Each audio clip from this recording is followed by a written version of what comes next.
आज बघा मी सत्यनारायणचा प्रसाद बनवते आणि ते माझ्या घरी नाही, कबीरच्या फ्रेंडच्या घरी.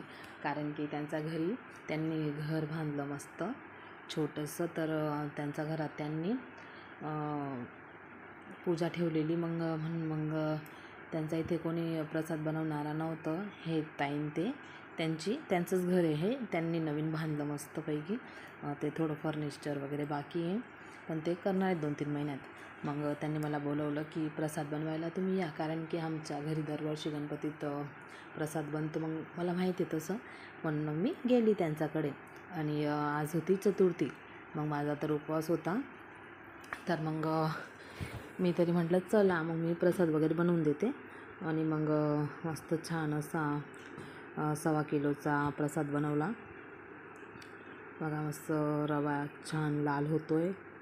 आणि ते सारखं त्याला हलवत राहावं लागतं, कारण की मग खाली चिपकून जातं मग ते जळून जातं, म्हणून मग हलवावं लागतं चांगलं. तर मी मस्त इथे प्रसाद बनवून टाकला. मग पूजा केली, मी पण हळद कुंकू केला.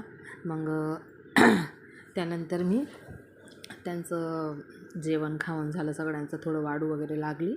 मग घरी आले मी, कारण की माझी फराळ बाकी होती, संकष्टी होती म्हणून. मग मी घरी आली, साबुदाण्याची खिचडी बनवली. मला बनवायचा नव्हता साबुदाणा, पण सोमवारी मी बनवला नव्हता. तर हे मला सांगत होते की तू साबुदाणे का बनवले नाही. तर मी बोलली मला नाही आवडत असं उपवासाचा चिवडा वगैरे, चिप्स वगैरे खाल्लं की होऊन जातं. आणि ते बोलले तू बनवते, तुझ्यामुळे मी पण खाऊन घेतो बा, तर बनवत जा असं. मग मी बनवली. मग त्यांनी पण खाल्ली, मी पण खाल्ली मस्त.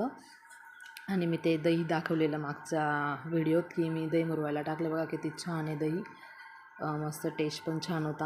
आणि मी मिरच्या पण तळल्या आहेत. आणि मग जेठालाल म्हणजे तारक मेहता बघून मी खाते. ओके.